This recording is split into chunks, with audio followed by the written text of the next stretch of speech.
매일 성경과 함께하는 오늘의 큐티 시간입니다.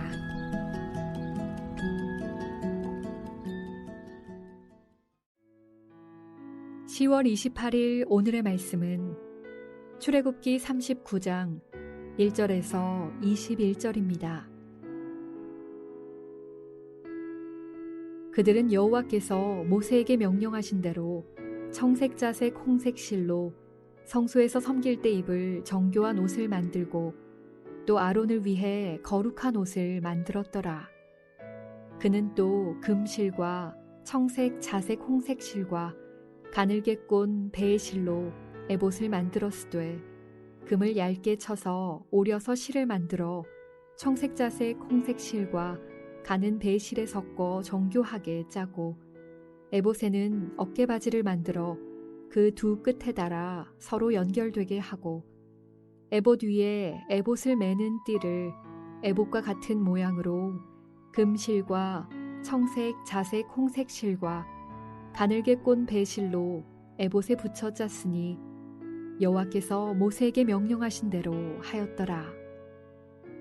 그들은 또 호마노를 깎아 금테에 물려 도장을 새김같이 이스라엘의 아들들의 이름을 그것에 새겨 에봇 어깨바지에 달아 이스라엘의 아들들을 기념하는 보석을 삼았으니 여호와께서 모세에게 명령하신 대로 하였더라. 그가 또 흉패를 정교하게 짜되 에봇과 같은 모양으로 금실과 청색자색 홍색실과 가늘게 꼰 배실로 하였으니 그것의 길이가 한 뼘, 너비가 한 뼘으로 네 모가 반듯하고 두 겹이며 그것에 네 줄 보석을 물렸으니 곧 홍보석 황옥 녹주옥이 첫 줄이요 둘째 줄은 성류석 남보석 홍마노요 셋째 줄은 호박 백마노 자수정이요 넷째 줄은 녹보석 호마노 벽옥이라. 다 금테에 물렸으니 이 보석들은 이스라엘의 아들들의 이름 곧 그들의 이름대로 12이라. 도장을 새김같이 그 12지파의 각 이름을 새겼으며 그들이 또 순금으로 노끈처럼 사슬을 따 흉패에 붙이고 또 금테 둘과 금고리 둘을 만들어 그 두 고리를 흉패 두 끝에 달고 그 따은 두 금사슬을 흉패 끝 두 고리에 꿰매었으며 그 따은 두 사슬의 다른 두 끝을 에봇 앞 두 어깨바지의 금테에 매고 또 금고리 둘을 만들어 흉패 두 끝에 달았으니 곧 그 에봇을 마주한 안쪽 가장자리에 달았으며 또 금고리 둘을 만들어 에봇 앞 두 어깨바지 아래 매는 자리 가까운 쪽 곧 정교하게 짠 에봇띠 위쪽에 달고 청색 끈으로 흉패고리와 에봇고리에 꿰어 흉패로 정교하게 짠 에봇띠 위에 붙여서 에봇에서 벗어지지 않게 하였으니 여호와께서 모세에게 명령하신 대로 하였더라.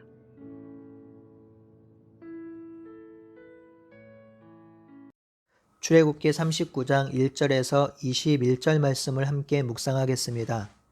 오늘 본문은 대제사장의 예복을 제작하는 내용입니다.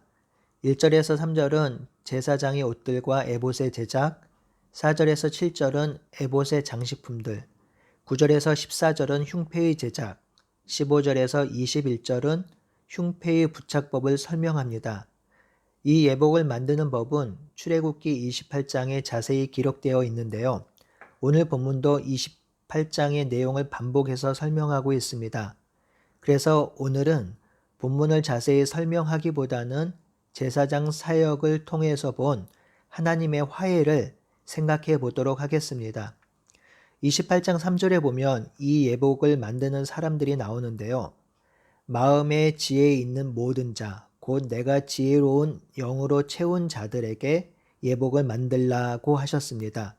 특별히 이 예복은 이스라엘을 대표해서 하나님을 만날 때 입는 옷이기에 하나님께서 명하신 대로, 하나님께서 말씀하신 대로 반드시 지어야 합니다.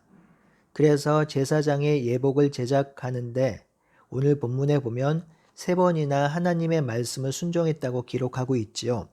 1절에 보니까 그들은 여호와께서 말씀하신 대로, 5절에 보니 여호와께서 모세에게 명령하신 대로, 21절에 여호와께서 모세에게 명령하신 대로 하였더라.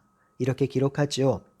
제사장 예복은 여호와께서 모세에게 명하신 대로 제작되고 있습니다. 여러분, 이 예복을 제작하는 사람들은 전공자들이며 기술자들입니다. 이들이 가지고 있는 노하우도 있고 축적된 기술도 있을 것입니다. 그런데 예복 제작에 있어서 철저하리만큼 여호와께서 말씀하신 대로 제작해야 하는 이유가 있을까요? 제사장이 하는 일 중에 가장 중요한 일이 하나님과 백성을 연결하는 일입니다. 사실상 하나님과 인간은 만날 수가 없지요. 그 사이에 죄가 있기 때문입니다. 그 죄는 인간이 하나님을 거부한 것이므로 하나님을 거부한 인간이 하나님을 만날 수 없는 것이죠. 하나님을 거부한 인간은 이미 하나님과 원수가 되었습니다. 이 원수인 상태에 있는 인간이 아무리 노력해도 하나님을 만날 수가 없습니다. 그렇기에 하나님과 인간 사이에 화해가 일어나야 만날 수가 있습니다. 그렇다면 이 화해의 방법은 누가 정할 수 있을까요? 화해의 방법은 인간이 정할 수가 없습니다. 하나님을 등진 인간은 화해의 자리로 나올 수가 없지요. 화해의 방법은 하나님이 정하십니다. 오직 하나님만이 화해를 시도할 수 있으며 화해를 이룰 수 있습니다. 그래서 하나님이 친히 인간에게 화해를 시도하신 것입니다. 그 화해의 시도가 바로 아브라함을 택하시고 그 백성과 언약하시고 그 백성과 함께 하시는 것입니다. 그 백성에게 성전에서 제사장을 통해서 그리고 제사를 통해서 화해하시겠다고 결정하신 것이죠. 그러니 화해를 정하신 하나님의 방법대로 화해를 준비하고 화해를 시도해야 합니다. 그러니 제사장이 입는 예복도 하나님이 정하신 방법대로 제작해야 합니다. 하나님이 정하신 방법대로 예복을 만들지 않고 그 예복을 입지 않으면 제사장은 하나님과 백성을 연결하지 못합니다. 하나님의 명령대로 하지 않으면 관계를 맺을 수 없고 화해를 할 수가 없습니다. 우리에게 일어난 구원도 마찬가지입니다. 우리는 하나님께 나아갈 수 없는 존재이며 하나님과 원수된 자였습니다. 그런 우리가 어떻게 구원을 누리고 하나님과 화해할 수 있나요? 바로 하나님께서 정하신 방법을 받아들이면 구원을 누릴 수 있습니다. 그 방법이 바로 예수 그리스도를 통한 화해이지요. 하나님은 예수님을 화목제물로 삼으심으로 화해를 이루셨습니다. 하나님은 하나님을 등진 인간의 죄를 예수라는 화목제물에 전가함으로 인간을 대신해서 죽이셨습니다. 하나님의 아들이신 예수님은 친히 화목제물이 되신 것이지요. 그래서 구약의 죄를 대신해서 죽는 제물과 같이 예수님은 몸이 찢겨 죽으셨습니다.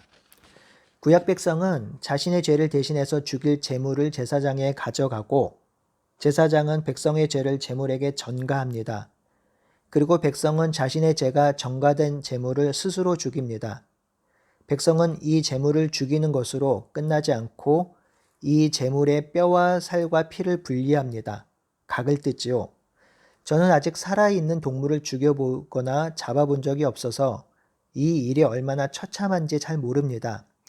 하지만 상상해보면 정말 처참합니다. 죽기를 거부하는 제물의 울음소리, 피가 낭자한 제물, 잘 든 칼이 없었기에 쉽게 잘리지 않는 근육과 뼈, 이것을 각뜨는데 온 힘을 기울였을 것이고요.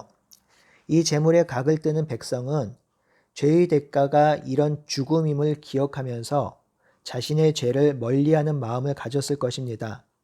그리고 그런 죄인을 받아주시는 하나님의 사랑에 대해 감사했을 것입니다. 이런 희생제물이 되신 분이 바로 예수님입니다. 예수님은 마치 도살장에 끌려가는 어린 양과 같습니다.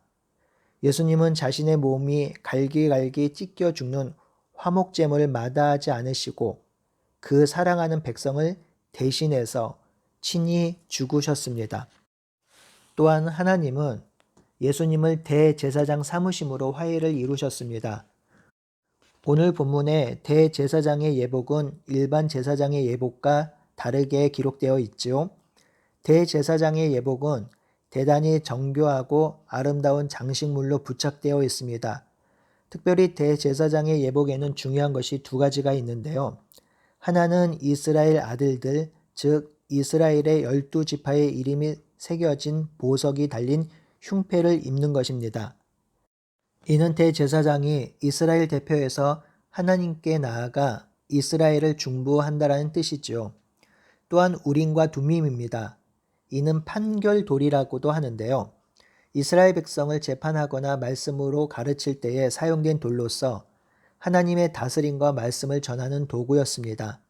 그러니 이 우림과 둠밈을 가진 대제사장은 하나님의 대언자로 이스라엘 백성을 가르치고 훈육하고 옳은 길로 인도하는 역할을 한 것이죠. 이런 자가 대제사장입니다. 하지만 인간 대제사장은 부족하고 연약하고 온전하지 않아서 인간과 하나님을 제한적으로 연결할 뿐입니다. 이에 하나님은 인간과 하나님을 제한적이지 않고 온전히 그리고 완전히 연결해 주는 직임을 예수님께 주셨습니다. 그래서 히브리서 기자는 히브리서 4장 15절에 예수님을 이렇게 기록하지요. 우리에게 있는 대제사장은 우리의 연약함을 동정하지 못하실 이가 아니요 모든 일에 우리와 똑같이 시험을 받으시니로되 죄는 없으시니라. 예수님은 정말 완전한 대제사장이 되십니다. 이 대제사장은 완전히 인간이셨기에 우리의 마음과 생각을 그리고 우리가 진실로 연약하고 미약한 존재인지 알고 계십니다. 그렇기에 우리를 공감하고 동정하십니다. 그래서 히브리서 기자는 16절에 이렇게 말합니다. 그러므로 우리는 긍휼하심을 받고 때를 따라 돕는 은혜를 얻기 위하여 은혜의 보좌 앞에 담대히 나갈 것이라. 대제사장은 죄가 없으시기에 우리를 온전히 하나님께 인도할 수 있습니다. 그러니 예수님께 나오라는 것이죠. 우리가 죄를 지었을 때에 예수님이 하나님께 우리를 위해 대언해 주십니다. 연약해서 그렇다고. 대신 그 죄의 대가는 예수님이 친히 화목제물이 되어서 지어주시겠다고 하죠. 우리가 연약해서 하나님을 등지고 내 마음대로 살고 싶을 때 예수님이 하나님께 또 중보하십니다. 연약해서 그렇다고. 하나님의 긍휼을 베풀어 달라고. 그러니 예수님께 나오면 예수님이 우리를 하나님께 인도하며 하나님이 주시는 은혜와 사랑을 누릴 수 있습니다. 예수님께 나오면 그때그때 필요하고 적절한 은혜를 주십니다. 성도 여러분, 이것이 하나님께서 정하신 방법입니다. 인간이 하나님과 화해하고 구원을 누리는 방법은 하나님께서 정하신 방법을 받아들이는 것입니다. 다른 길이 없습니다. 인간의 어떤 노력이나 어떤 방법으로도 하나님과 화해할 길은 없습니다. 오직 하나님이 정하신 방법으로만 화해와 화목을 이룰 수 있습니다. 우리를 화해하시려고, 우리와 화목하시려고, 우리의 아버지 되시려고 하나님은 수천 년 역사를 준비하시고 이끄셨습니다. 이것이 우리 하나님의 마음이며 예수님의 놀라운 사랑입니다. 이 하나님의 깊은 사랑을 받아들이고 그 사랑을 온전히 누리며 살아가는 귀한 하루가 되기를 간절히 바라고 소원합니다. 아멘.